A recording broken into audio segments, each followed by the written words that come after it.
안녕하십니까. 자, 오늘은 매우 중요한 소식 하나를 여러분께 전달해 올리겠습니다. 북한이 핵실험을 하면서 어떤 재앙을 일으켰는지 우리가 전혀 아는 바가 없습니다. 북한 전략센터가 최초로 핵실험과 관련된 어떤 사람들을 어떻게 죽였는지에 대한 조사 사업에 돌입을 했습니다. 자, 아직 시작 단계인데 풍계리에서 오신 분들 한 10명 정도를 저희가 인터뷰를 하는 과정에 저도 참여를 해가지고 얘기를 들어보니까 이건 정말 눈물, 비통함, 슬픔 이런 것이 없이는 도저히 들을 수가 없습니다, 여러분. 어떻게 하늘 아래 이런 끔찍한 재앙이 일어났는데 이렇게도 무관심할 수가 있는지, 그리고 대한민국 정부는 북한에서 핵 피폭을 당해가지고 목숨 걸고 탈북한 사람들에 대해서 땡전 한 푼 추가 비용을 주지 않는지 너무나 진짜 저는 이상합니다, 지금. 자, 우리가 인터뷰하는 과정에서 왜 북한의 그 핵실험을 하면서 엄청난 피해를 입은 1차, 2차, 3차 가해자들이 있는지에 대해서 간단하게 여러분께 설명을 좀 해드리겠습니다. 여기가 지금 만탑산입니다. 만탑산이고 이 밑에 이 골짜기가 바로 북한이 6차례 핵실험을 했던 이런 곳인데 1차부터 6차까지 하는 과정에 그 핵실험의 강도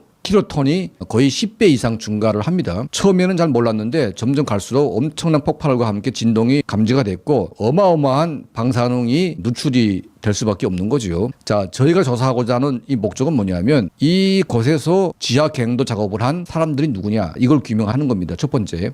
이 목적으로 시작했는데 이건 1차고 2차가 이제 바로 여기서 흘러내려간 물을 마시면서 여기서 미역을 감던 청소년들, 아이들, 이 물을 통해서 농사를 지었던 많은 사람들, 이런 사람들이 어마어마하게 죽음을 당하고 있다는 이 현실을 우리가 저도 인터뷰를 하면서 피부로 느끼게 됐습니다. 그러니까 일반 국민들은 그냥 풍계리에서 핵실험을 했으니까 뭐 방사능이 어떻게 유출되는 건 사실이겠지만 어떤 피해가 났는지 전혀 알 수가 없지 않습니까? 저희가 인터뷰를 지금 시작을 했는데 일단 첫 번째는 뭐냐면 외부에서 이 핵실험장에 노력이 동원된 사람이 없다. 그냥 경비대가 있었고 경비대는 지키는 사람들이고 일하는 사람들은 아닙니다. 단 한 명도 이 풍계리를 통해서 일반 근로자들이 핵실험 갱도를 파기 위해서 동원된 사람이 없다. 그러면 누가 팠냐? 바로 이 인근에 있는 정치범 수용소. 자, 여기가 화성 수용소인데 이게 규모가 엄청납니다. 여기에 지금 표시가 된 것이 이제 화성 수용소 지역인데 여기에 거의 뭐 한 3만에서 5만, 최대 10만까지 있다는 말도 있습니다. 자, 여기서 뽑혀인 청년들이 이 골짜기를 통해서 여기 와서 핵실험을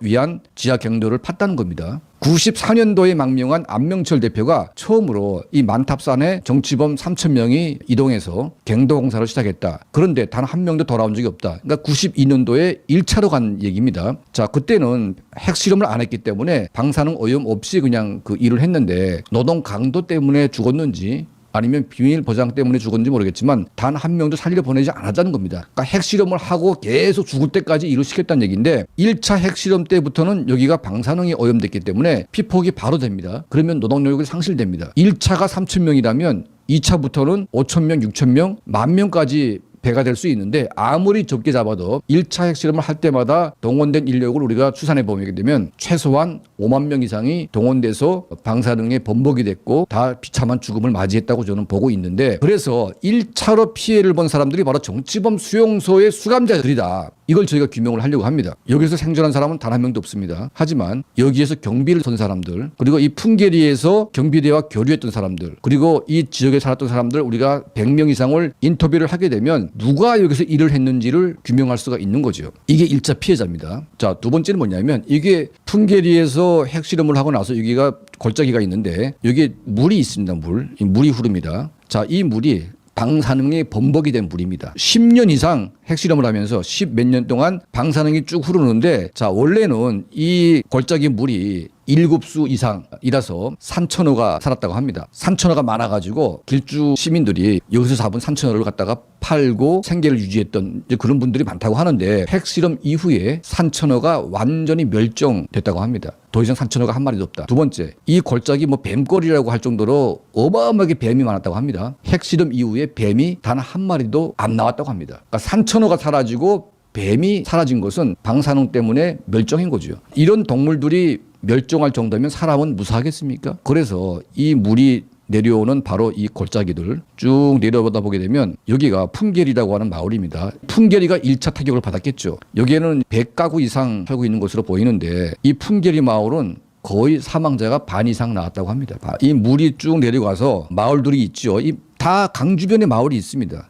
자, 이 사람들은 이 물을 먹을 수밖에 없어요. 물을 어디서 먹습니까? 그러니까 방사능에 오염된 물을 100% 먹을 수밖에 없는데 쭉 내려갈수록 이게 마을들이 많아지기 시작합니다. 여기 마을 있지 않습니까? 자, 이게 쭉 내려가죠. 여기 큰 마을 또 있습니다. 여기에서부터 이제 길쭉군이 시작되는데 길쭉은 초입입니다. 여기 호수가 있고 여기에는 뭐 팔프 공장 공업 용수로 쓴다는 모아놓은 물이라고 합니다. 이것도 완전히 범벅인 물이죠. 이 물이 내려와서 여기가 바로 이제 길쭉은 읍입니다. 자, 길쭉은 읍인데 이 물이 전부 다 길쭉은에서 살고 있는 사람들이 식용으로 쓸 수밖에 없는 그런 물인데 한 명 인터뷰할 때마다 그 가족 중에 딸, 아들, 친구 안 죽은 사람이 없습니다. 특히 젊은 사람들이 많이 죽었다고 하고 또 나이 든 사람들은 이미 처음에 다 죽었는데 거의 한 집 걸로 하나씩은 다 죽었다고 합니다. 너무나 많은 사람들이 죽어가지고 도대체 이게 뭐냐, 응? 다 결핵이라고 하고 갑자기 위궤양이라고 하고 이상한 병명을 대는데 고치는 사람은 단 한 명도 없다고 합니다. 평양으로 올라가고 싶어도 평양에 올라갈 수도 없게 만들어놨다고 합니다. 자기 딸이 원인 모를 무슨 폐렴이 걸려가지고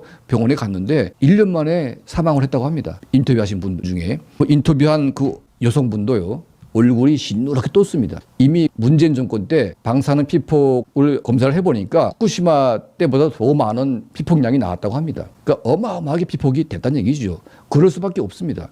6차례 핵실험을 하면서 그 핵물질을 전부 다 요가 없이 이 강물로 내려보냈기 때문에 10년간 내려온 이 방사능 오염 물질들이 이 길쭉은 이 전체를 덮은 거죠. 이 길쭉은 인구가 약 한 13만 명에 달하고 있습니다. 그러니까 일반 군에 치고는 꽤 많은 인구가 살고 있습니다. 이 길쭉은에서 방사능 피폭을 안 당한 사람이 없다고 합니다. 왜냐? 다 이 물을 먹고 살았기 때문에. 이 물뿐만이 아니라 공기로 날아오고 여러 가지 형태로 방사능이 누출이 되고 있는 거죠. 그리고 이제 이 물이 내려가서 바다로 갑니다. 이 바다로 가서 나오는데 이 하구는 정말 넓은 땅이 있습니다. 이 땅에서 나오는 모든 곡식이 전부 다 방사능에 오염되지 않았겠습니까? 일본 후쿠시마 앞바다가 문제가 아니라 바로 북한 동해가 문제입니다.